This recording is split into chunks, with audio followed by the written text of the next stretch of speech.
How's Lloyd Howell, the NFLPA executive director? Here we go.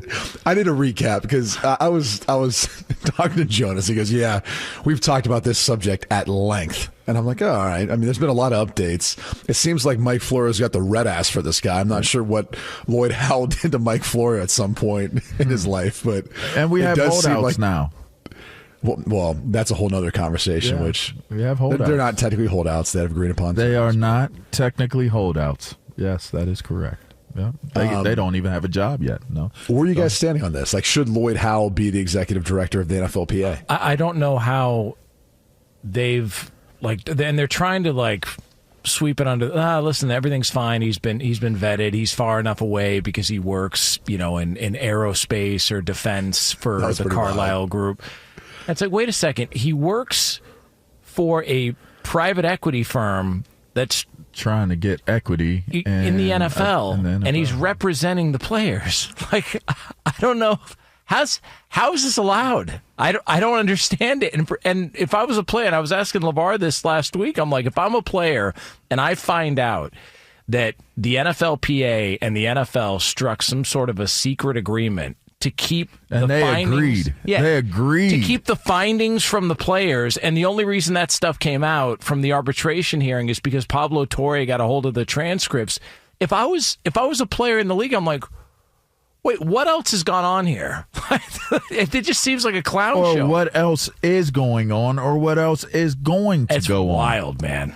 I don't just feel like there's already trust issues that exist between players and the player association. It's always something that has existed. I think a lot of guys have been aware that our union, the union that exists for current players, and even when we played, has not been the best of the unions that are out there. And it's always been to me, it's always been a continued question as to why is it so hard to have better representation of what we do? Is it because of how many of us there are? I'm not really sure what the reasoning is as to why our union is one of the weakest ones that exists, but it does. And then you have something like this take place. And I feel like after I've had some time to think about it, it's like, where does the union go from here? You can't, as a player, you can't just brush this under the carpet and just believe that it's just simple to move on from it. There has to be some really, really uncomfortable and serious conversations that ensue after having information like this surface. So I guess I'd take a different approach on this because I've followed this, and there's a few things that are at play. The first is, this is about collusion of the owners, which that's like one subject. And I think that's something that the players union has always suspected. Like even back during the lockout when I was a part of those conversations when I was with Denver, we'd always suspected that the owners were operating and colluding behind the scenes together.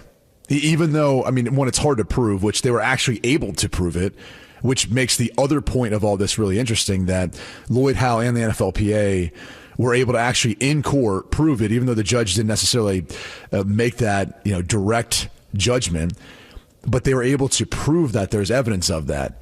And yet nothing really came from it. And I don't know if it was about to protect J.C. Treader, as some of the notes had said, because of some of the comments that he made, or what you want to point to. To me, that doesn't really matter, because I think this is where I'm at in regards to the NFLPA and the owners colluding. They've always thought that. Now that there's evidence of that, it only further confirms that. But what the NFLPA is ultimately responsible for is trying to work for and create the best possible working conditions the players can have. And to your point, LaVar, it's always an uphill battle because these owners, there's only 31 of them, majority owners, and then obviously the Green Bay Packers and their ownership structure. And so they can work together in a much stronger way. It's harder to divide them than it is the thousands of players that are a part of the NFL and the thousands of players that will be a part of the NFL who are playing in college football that aren't even there yet, that are actually going to be oftentimes entering into the league under conditions that they were not even a part of voting for. So, the entire process for the NFLPA and educating their players and creating like working conditions around all this, it's difficult because a lot of the guys that you're actually talking to right now about those issues aren't going to be there. Like in a year or two, they're out of the league. They're done. Like they're not a part of it. So that in and of itself is difficult. And I think it's one of the reasons why when we look at how the NFLPA, which is now circling the wagons to protect Lloyd Howell with a lot of the public statements they've made, I think it's in part because they like the guy they have as their executive director. And the contrast to what they had with D. Smith was this. D came from a legal background. So what do attorneys want to do? They want to argue. Litigate, right? Like they want to take you to court and they're going to draw a line in the sand. They're going to say, you're wrong, I'm right. Let's go to court and figure this out. So one of the things that happened over the course of when D. Smith was our executive director, we went to court all the time. If you ever looked at the breakdown of legal fees for the NFLPA when D. Smith was there, they skyrocketed. Now, some of that's going to, come along with the league and how it grows too, but that was how he wanted to do business, how he handled business. That was his background. Mike Florio probably resides with D. Smith a bit in that because that's Florio's background. He's, more of, a legal mind, if you will. Lloyd Howell's a private equity guy. So what do private equity guys do? They want to make deals, acquisitions. Man. Yeah, they want to make deals. They want to try to drive profits, revenue, and efficiency. So in this case, you've now got a working relationship with the executive director and Lloyd Howell, who it might seem like he's a little more chummy or friendly with the NFL. I mean, clearly the Carlisle Group and that relationship is a conflict of interest. I'm still not sure how that passed the sniff test with the PA. But I think you can understand, like what we had before D. Smith was a more working relationship. Because here's the one thing that we know is going to hurt the players the most. It's a work stoppage. And that's where, I don't know that we'll ever be able to threaten as a players union. I say we, even though I'm part of the PA, but not like as a retired player. But I remember being part of the lockout. Guys were spending through the savings fund they saved literally in months. Like we had to divert, 60,000, whatever it was, or almost 70,000. And guys were through that within 2 months of the lockout. So if you really want to look at like what everyone's trying to avoid, at least from the NFLPA side, it's giving anything back in the CBA, but also a work stoppage because they know there's a lot of players who are going to be hurting. And there's no way to prepare players for it unless their NFLPA can somehow get on board with trying to help out the college players, and you create another union that you're kind of partnered with in a way, or however you go about doing that. I'm not smart enough to figure that out, but at least now you're talking about the same working conditions, try to create similar structure there. So these players are more educated coming from the college ranks into the NFL ranks. And now you've got some power and some momentum there as well. I just feel as though looking at where all of this is going and the fact that part of those conversations that have been had were based around guarantees, trying to do less guarantees in the contracts. And now we're seeing what's happening with these rookies not wanting to sign their contracts. I mean, wasn't the last deal that was created basically to help remedy there being air quotes, because it's not holdouts, but remedy rookies being in on camp on time? That was part of the conversations. Who does that help, though?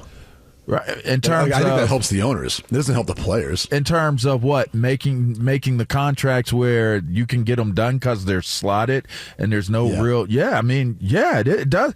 I feel like it does. Again, I understood the reasoning. Like, okay, you got these young guys coming in.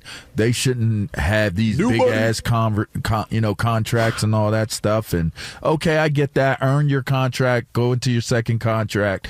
No holdouts. But now it's created holdouts because they don't want to have whatever those guarantees that are in their contracts. They don't want to do them. And then you have somebody jump out of line from Cleveland, and he does guaranteed contracts. And it doesn't seem like they're on the same page. It looks as though people look at Cleveland and want to judge, Haslam and those guys as if they're doing the wrong things.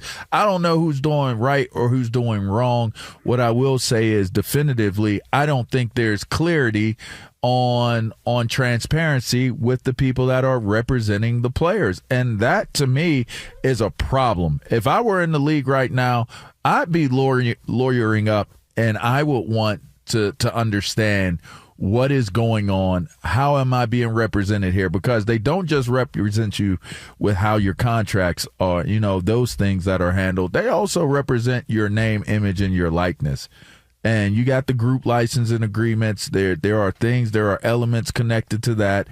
And I just would want to know everything that's going on. I would want my lawyer, because I don't pretend to act like I would understand all of the jargon connected to it, but I would want to make sure that me personally, I would want to make sure that my interest is being best represented to the fullest. If not, then there needs to be a different conversation that takes place with that, in which I don't know what that looks like, because again, what are your alternatives? What are the alternatives? Oh, I don't like what they're doing. My lawyer says they don't like what they're doing. And even if we were to take legal action, what does that lead to? You know what they should do? Hire Tony Busby. Just freak everybody out. Yeah, I mean, Busby. Yeah, I was just saying that. Class action lawsuit. Yeah, he gets stuff done. That would be a pretty big lawsuit, potentially. What if this led to something else? I'm not sure that's his wheelhouse. Yeah, he seems like we'll figure out something there. Yeah, he gets it done. It seems like he's got a. There's a trend there with Tony Busby. He's got a certain. There's women involved with it.